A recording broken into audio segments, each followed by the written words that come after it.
invito a que puedan ir con sus Biblias al libro de Efesios, Efesios 2. Efesios es una carta doctrinal, una carta escrita a la iglesia que estaba en Éfeso.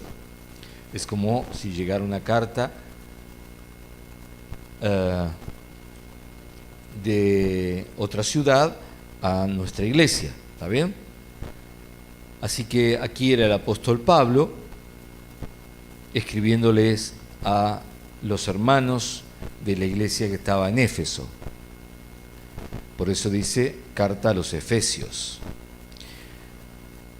Efesios 2, versículo 1, vamos a empezar a leer, y dice así: y Él os dio vida a vosotros cuando estabais muertos en vuestros delitos y pecados, en los cuales anduvisteis en otro tiempo, siguiendo la corriente de este mundo, conforme al príncipe de la potestad del aire, el espíritu que ahora opera en los hijos de desobediencia, entre los cuales también todos nosotros vivimos en otro tiempo en los deseos de la carne, haciendo la voluntad de la carne y de los pensamientos, y éramos por naturaleza hijos de ira, lo mismo que los demás.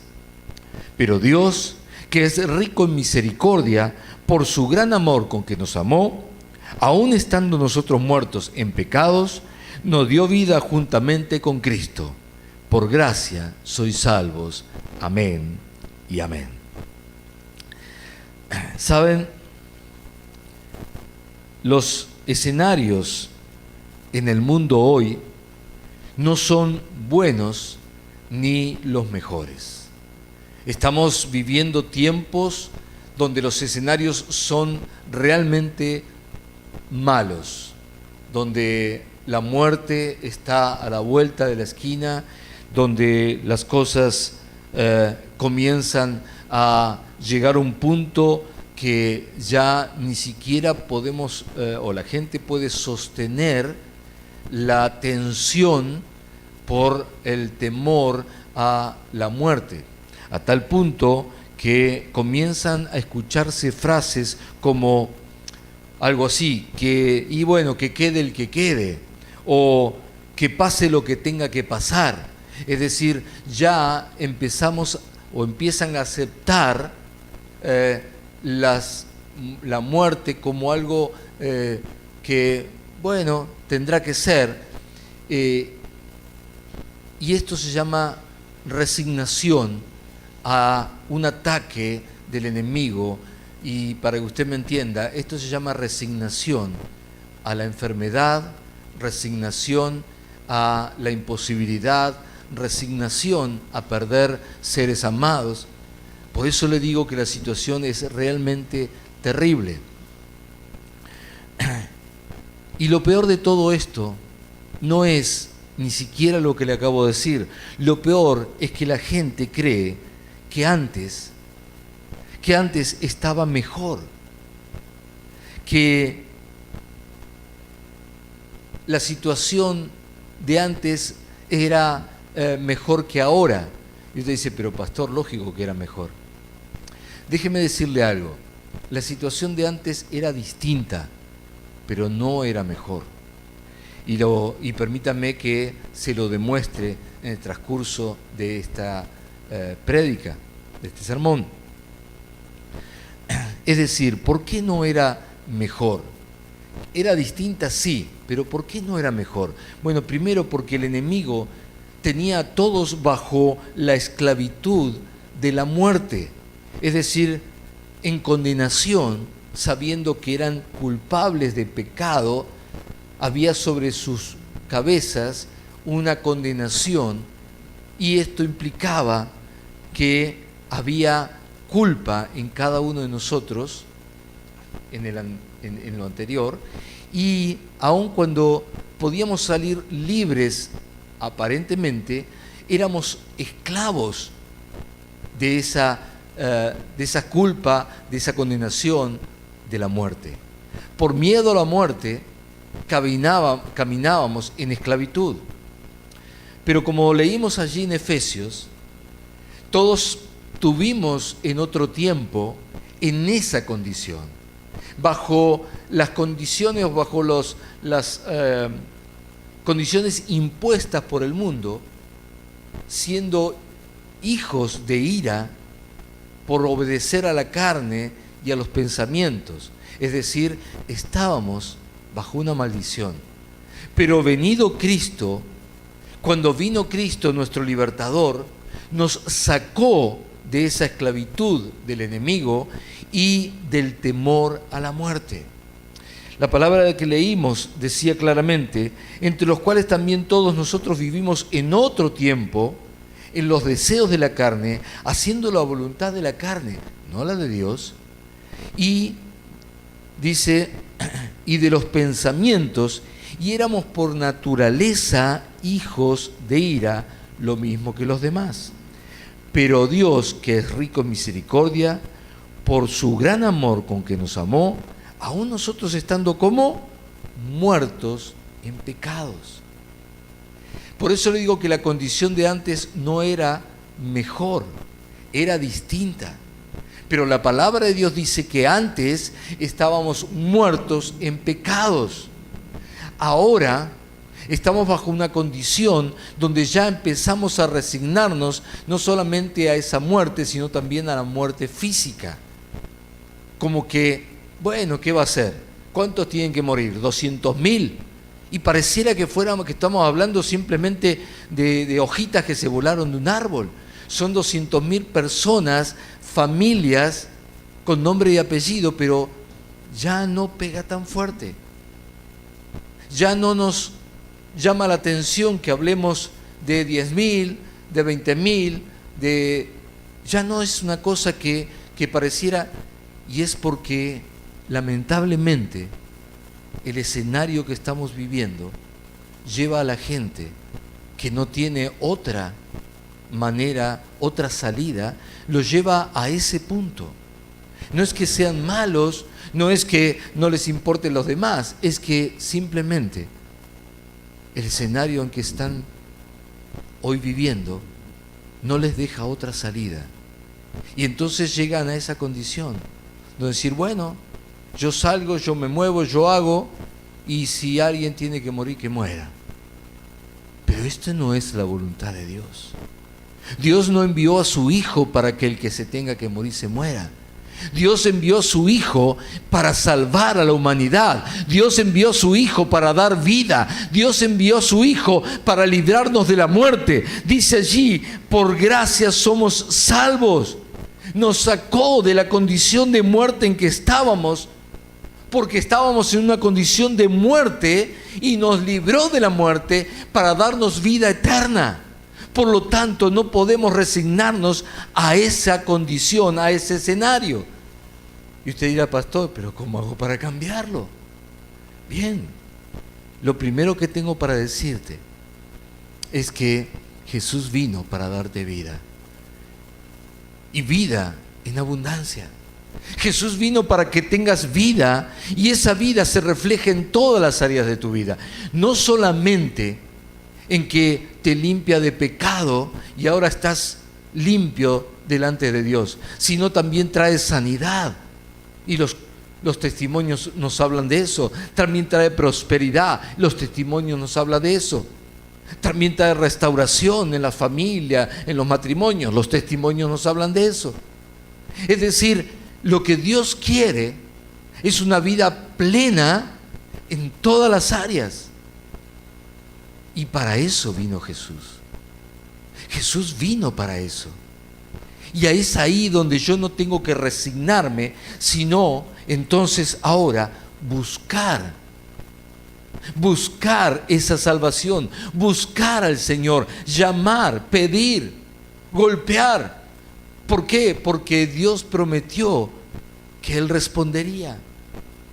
Y es allí donde entonces comenzamos ahora a declarar lo que Dios hizo por nosotros, y lo hizo por toda la humanidad. Por toda la humanidad. ¿Sabe? Hay no sé si es una historia, cómo llamarle, que circula mucho en las redes.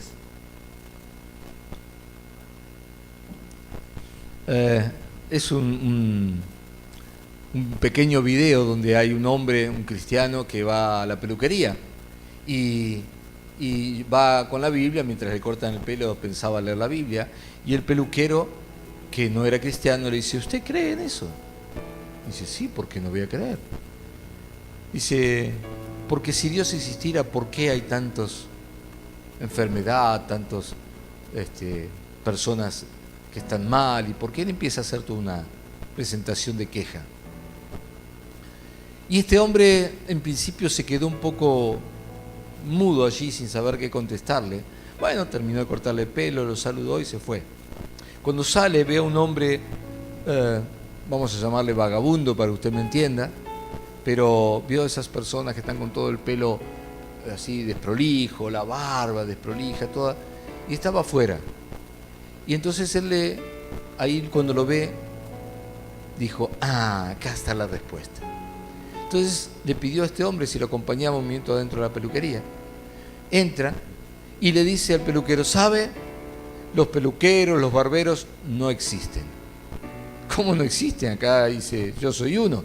Dice: ¿por qué dice que no existen? Porque si existieran, no habría personas como estas, con todo ese pelo. Dice, el tema es sencillo. Los peluqueros sí existen. El problema es que ellos no vienen a la peluquería.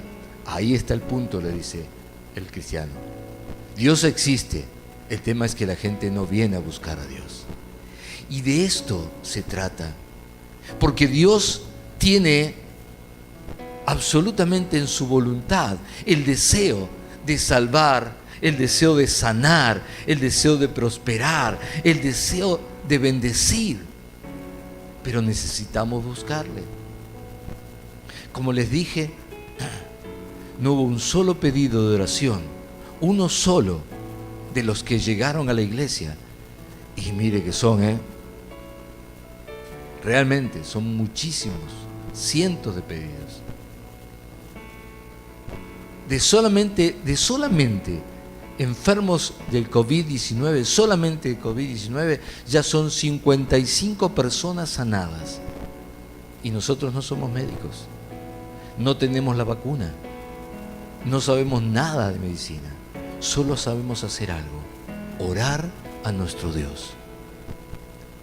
A eso le tenemos que sumar los pedidos de liberación, los pedidos por finanzas, los pedidos por problemas de relaciones, restauración de hogares, por los hijos, bueno, qué sé yo. Imagínense, pedido de oración de todo tipo. Entonces, si sabemos pedir, Él sabe responder. Pero, ¿sabe? Una de las cosas que sucede es que seguimos pensando que antes estábamos mejor. Y así como les estoy contando esto, así sucedió con Moisés cuando sacó al pueblo de Israel de Egipto. El pueblo de Israel estaba en esclavitud, 430 años siendo esclavos en Egipto.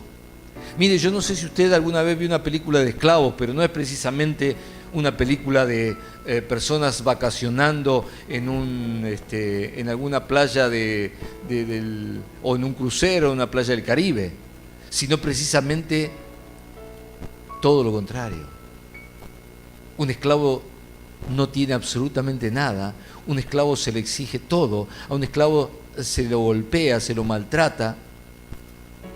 Un esclavo pierde todo tipo de libertad, deseo, anhelo. Un esclavo realmente está mal. Pero sin embargo, cuando viene Moisés y los libera, los saca de Egipto, luego ellos se quejan. Sí, se quejan. Lea conmigo Éxodo 16, por favor. Éxodo 16, versículo 2. Y dice allí: y toda la congregación de los hijos de Israel murmuró, se quejó contra Moisés y Aarón en el desierto. Y les decían los hijos de Israel: ojalá hubiéramos muerto ¿Escuchó lo que yo dije? ¿Leyó lo que dice su Biblia?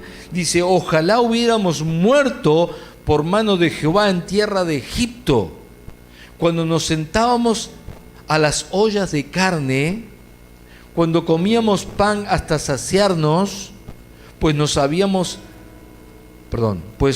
habéis sacado a este desierto para matar de hambre a toda esta multitud. Perdón.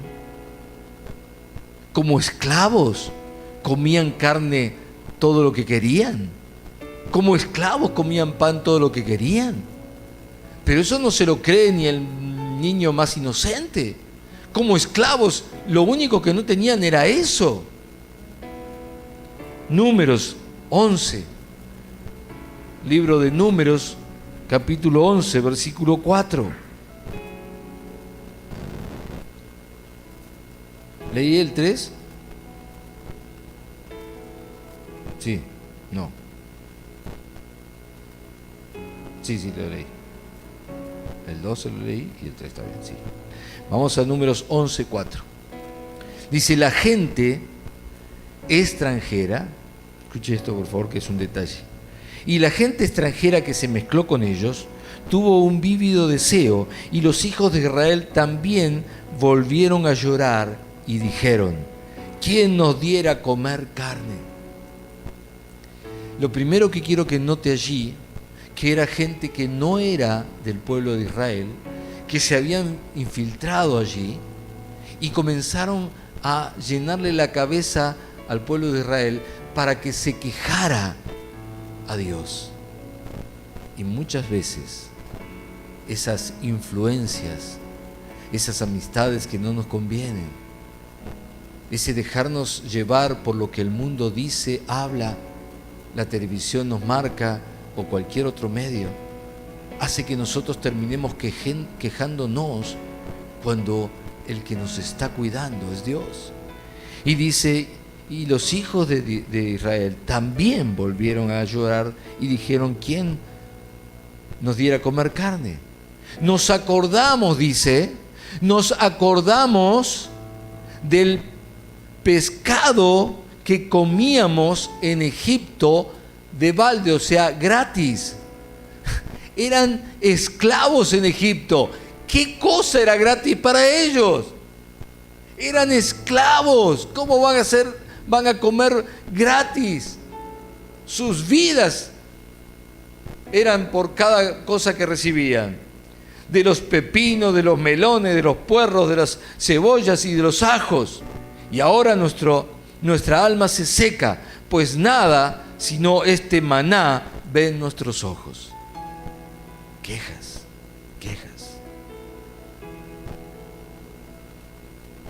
Quizás ha sido esta también nuestra experiencia.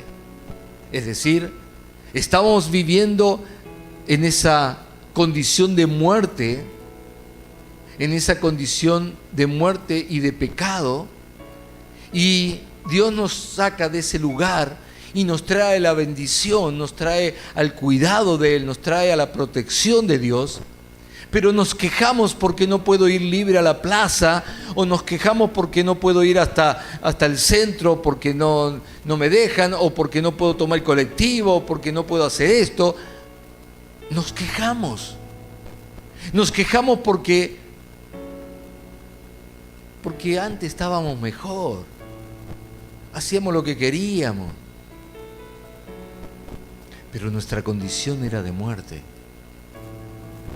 Por supuesto que estamos bajo una pandemia y hay muchas cosas que tenemos que cuidar, y las señoras salen a comprar y tienen que venir y lavar todo y limpiar todo. Ahora, que no lo hicieras antes no quiere decir que no tendrías que hacerlo igual, porque todas las cosas igual estaban contaminadas. Yo quiero que entiendas que quizás te está pasando algo por el estilo. Te estás quejando, pero sin darte cuenta que antes no estabas mejor, que ahora es cuando estás mejor. Aunque la situación, el escenario sea malo. Déjame seguir un poquito más. Quizás nuestra alegría cesó en tiempo de pandemia, y puede ser. Y miramos al pasado y decimos, si pudiéramos volver a lo de antes. Nos hemos sentado en medio de los restos del pasado, aparentemente feliz, sin ver a dónde nos llevó ese camino. ¿A dónde nos llevó ese camino? Porque, déjame decirte algo, si llegaste al punto en que tuviste que buscar a Dios porque otra alternativa no tenías, entonces ese camino no te llevó a un buen fin. Pero sin embargo, quizás hoy, a raíz del escenario de la pandemia, te estás diciendo, mejor para mí era antes que ahora. Primer cosa que quiero decirte, y por favor escúchalo bien, porque es una palabra de bendición. Es algo que viene del corazón de Dios para tu vida.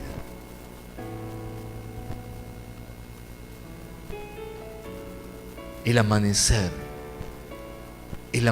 para los hijos de Dios ya está en el horizonte. El amanecer para los hijos de Dios ya está en el horizonte. Y la venida de Dios hacia nosotros en gracia y en restauración es como la gloria del día cuando rompe la mañana y se ve el sol. Sé cuántos se levantan antes de que amanezca y pueden ver cómo el sol comienza a romper esa oscuridad de la noche y empieza a clarear, y empezamos a ver cómo todas las cosas toman otro color y finalmente se ve la gloria del sol amaneciendo. Yo quiero decirte, si tú eres de los que saben esperar en Dios y saben que Dios está obrando en nuestras vidas, ese amanecer está a punto de desbordar, a punto de romper la noche, y que lo podamos ver. Oseas 2, por favor, versículo 14. Dice, pero he aquí que yo la atraeré y la llevaré al desierto y hablaré a su corazón. Oseas 2:14. Oseas 2:14. ¿Sabe? Lamentablemente lo que voy a decir, lamentablemente, pero es una realidad. Solo en el desierto el hombre escucha a Dios y abre su corazón.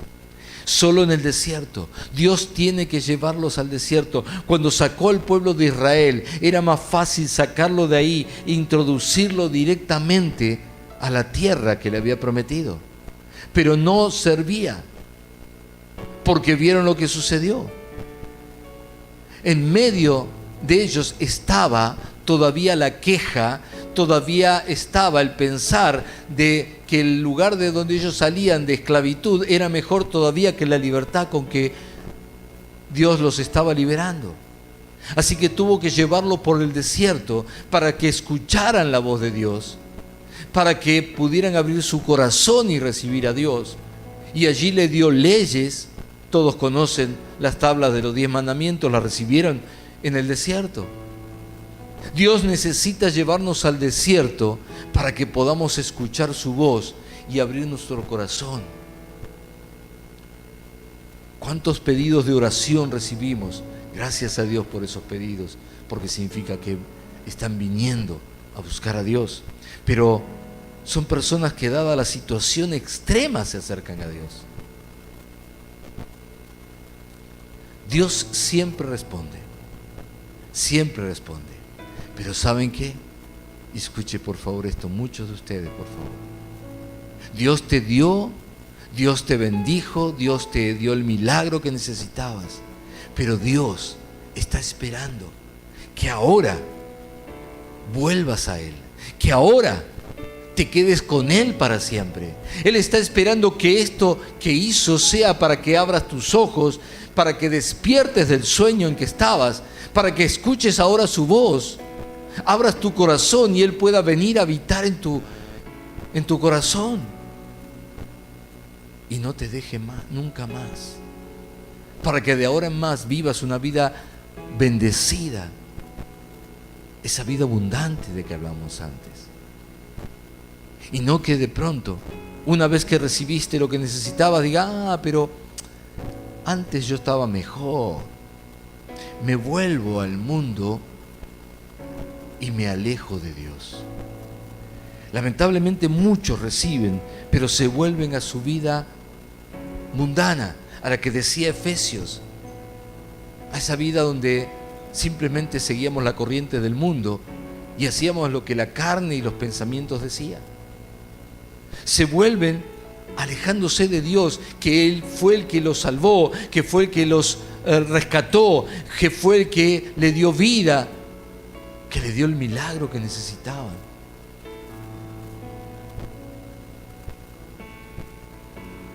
Quizás diciendo que antes estaban mejor, pero ese pasado fue el que los llevó hasta esa situación de extrema necesidad, por la cual corrieron a pedir a Dios que los salve.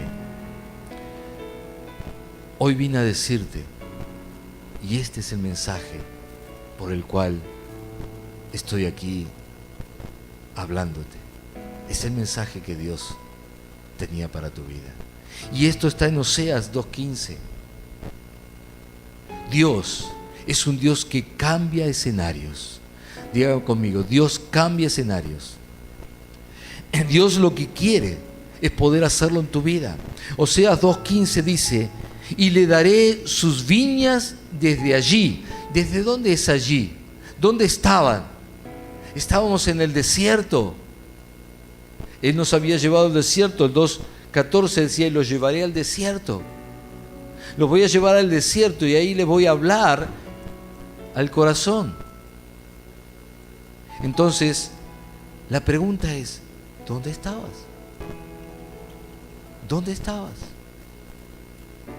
Y dice, y les daré sus viñas desde allí, y el valle de Acor por puerta de esperanza.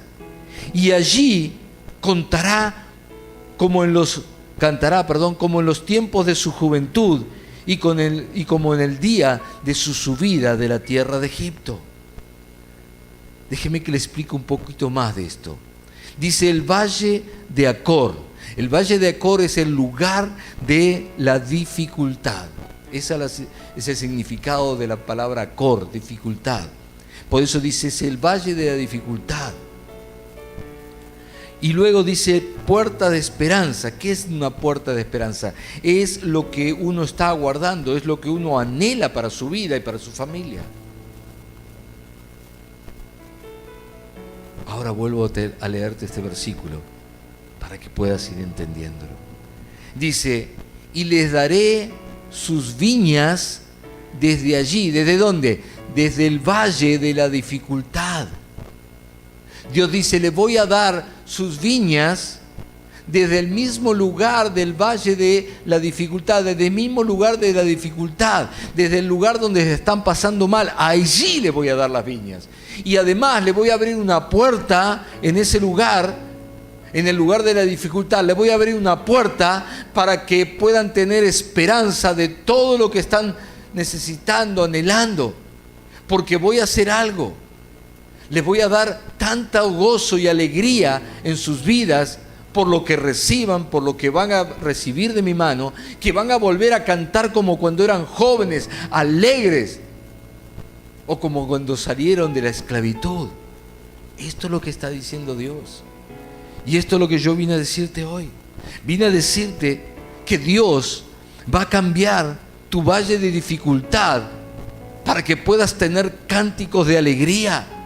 Dios cambia el valle de tu dificultad, no importa cuál sea la dificultad que tengas, sea la que sea, Dios va a cambiar ese valle y va a traer alegría a tu corazón para que cantes de alegría. Y además, aleluya. Y además va a cambiar el escenario de tus problemas en una fuente de esperanza. Lo que parecía ser una imposibilidad o quizás el final del camino, Él va a abrir una puerta y va a decir: no se terminó el camino para ti, ni para tu familia, ni para tus seres queridos. Solamente yo ahora abro una puerta para que tengas una vida mucho mejor de la que estabas teniendo antes. Aleluya, aleluya. Entonces, ahora sí sabrás, dice el Señor, que yo haré que vivas en este tiempo como cuando cantabas en los tiempos de tu juventud, o cuando saliste de la esclavitud, de esa tierra de esclavitud, cuando te sacó de la esclavitud del mundo, donde te tenían atrapado y vivías solamente de lo que te dejaban. Él nos ha llevado a este desierto. Él nos ha llevado a este desierto para que nos volvamos a Él, hermanos. Lo que estamos viviendo no tiene que ver con que vamos a sufrir pérdidas. No, no, no. El desierto que estamos viviendo es porque Él nos está llevando al lugar donde vamos a ser bendecidos, al lugar donde tiene preparado todo para nosotros. Él nos está llevando para que podamos volvernos a Él y comprobemos que hay una tierra prometida para nosotros y que la busquemos. Que le busquemos a Él, que le sigamos a Él, que confiemos en Él, y Él nos va a hacer entrar en esa tierra prometida. El ejemplo del pueblo de Israel es para nosotros. Dice la palabra de Dios que todo lo que se escribió antes, para nuestra enseñanza, aprendizaje se escribió. Por lo tanto, yo quiero decirte, hay una tierra prometida para los hijos de Dios. Y Él nos está llevando, pero nos tiene que sacar al desierto para que podamos oír su voz y abrir nuestro corazón a Él. Y cuando confiamos en Él y comenzamos a seguirle, entonces vamos a comprobar que hay una tierra prometida. Fíjese en Números 13, por favor. Números 13, capítulo 13, versículo 23.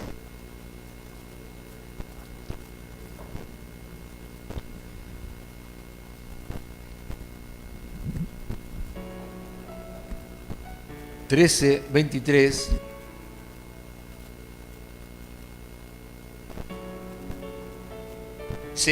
Cuando llegaron al valle de Escol, cortaron una rama con un solo racimo de uvas, tan grande que tuvieron que transportarlo en un palo entre dos personas. También llevaron muchas muestras de granadas e higos. A ese lugar se le llamó el valle de Escol, que significa racimo, por el racimo de uvas que los israelitas cortaron allí. Vamos a ver una imagen que representa esto. Allí lo pueden ver. Dos hombres para poder llevar un racimo de uvas. No, se ve. Dos hombres para poder llevar un racimo de uvas. Eso era la muestra de la tierra prometida que Dios les estaba dando. Ellos mandaron gente, espías, a ver cómo era esa tierra. Y entraron, y ni bien llegaron al primer lugar que llegaron, fueron a un valle que se llamaba, que ellos le pusieron por nombre Escol, porque ni bien llegaron, se encontraron con ese racimo de uvas y con granadas enormes, con frutas, con higos y demás, que eran realmente asombrosos. Y vinieron con eso. Y si usted va a Israel, si alguno pudo viajar a Israel, va a saber que el símbolo del racimo de uva está por todos lados, porque representa la promesa de Dios, porque representa la bendición de Dios, porque representa la fidelidad de Dios, porque representa que aunque tuvieron que pasar por un desierto, en medio del desierto, allí en medio del desierto, Dios le dio sus viñas y hoy están en esa tierra. Ahora quizás tú has comido uvas como estas. Vamos a ver. Quizás comiste uvas como estas. Todos en el verano solemos comprar uvas como estas y las comemos. Y estamos muy contentos.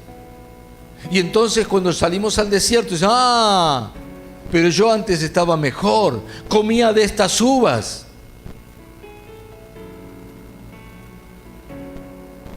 ¿Realmente estabas mejor? ¿Porque comías de estas uvas? ¿Tú crees que esas uvas son buenas? Pero déjame mostrarte lo que Dios tiene para tu vida.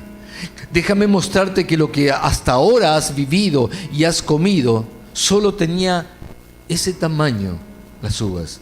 Pero ahora quiero que veas lo que Dios tiene para tu vida, lo que Dios ha preparado para tu vida, lo que Dios ha preparado para los hijos de Dios que le siguen, que confían en Él, que creen en Él, que permanecen en Él. Este es ahora lo que Él tiene para ti. Ese es el racimo de uvas. Ese es el racimo de uvas que tiene preparado. No es de lo mismo que lo que comiste el verano pasado, ¿verdad? ¿Esto sabe dónde es?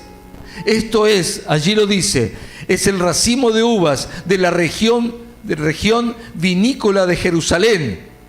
Esto nos ayuda a que entendamos qué es lo que Dios quiso mostrarnos y decirnos cuando dice allí en Oseas, en el mismo lugar donde están, allí le daré viñas, allí le daré las viñas. Allí están las viñas. Mira el tamaño de esos racimos. Eso es lo que están cultivando en Jerusalén en estos tiempos. Esto es la promesa de Dios cumplida. Y esto es lo que Dios tiene para tu vida. Si piensas que antes estabas mejor que ahora, porque comiste un racimito de uva que te sobraba la mano para sostenerlo, lo que Dios dice es que yo te llevo, te estoy llevando, y aunque tenga que estar pasando ahora por un desierto, yo te llevo a ese lugar. Yo voy a hacer que en el medio de tu desierto, en el lugar donde tuviste dificultad, allí puedas recibir ese tipo de bendición. Aleluya, aleluya.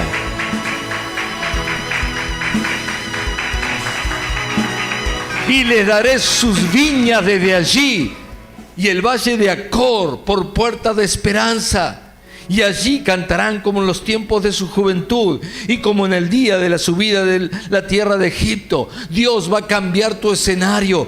Dios va a cambiar nuestro escenario de un escenario de frustración, de un escenario de dificultad. Él va a abrir la puerta de la esperanza y nos va a dar esas viñas donde vamos a cosechar frutos de ese tamaño, donde la abundancia será de ese tamaño. Mi pregunta es, si hoy estás pasando el valle de Acor, ¿cómo deberías estar? ¿Triste, quejándote? ¿O listo, preparado y con gozo en el corazón, porque sabes que viene la bendición?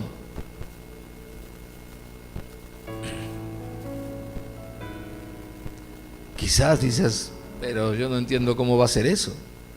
En medio de tal situación tan mala, ¿cómo va a ser eso? Bueno, déjame decirte,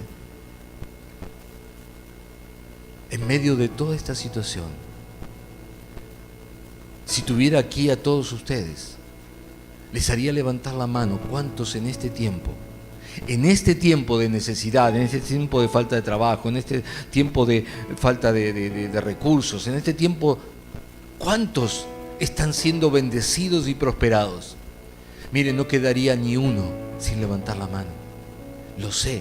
Y sé que muchos me dicen, sí, yo la levantaría, sí, yo la levantaría. Claro que sí, tengo sus testimonios constantemente. Sé que todas las ovejas de esta iglesia están siendo prosperadas, les están dando trabajo cuando nadie tiene. A ustedes pueden cambiar de trabajo porque les pagan el doble. Los que estaban en situación difícil con sus economías, con deudas, con situaciones difíciles, hoy están sin deudas, hoy están disfrutando y ahorrando. Los que estaban enfermos están sanos. Los que estaban sin trabajo con trabajo. Los que estaban con situaciones en la familia están libres. O sea, en otras palabras, estamos siendo bendecidos, prosperados. No te tengo que explicar cómo lo va a hacer Dios. Ya lo está haciendo.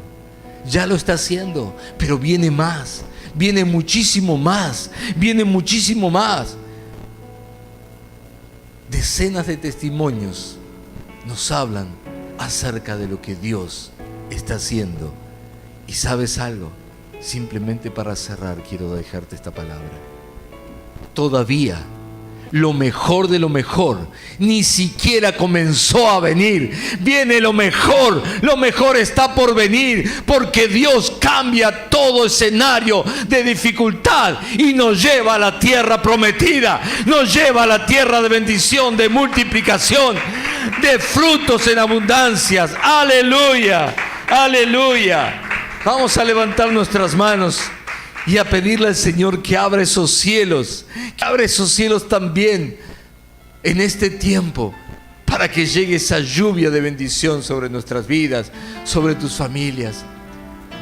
Pero acuérdate de algo: si Él te bendijo, lo que quiere es atraerte a Él.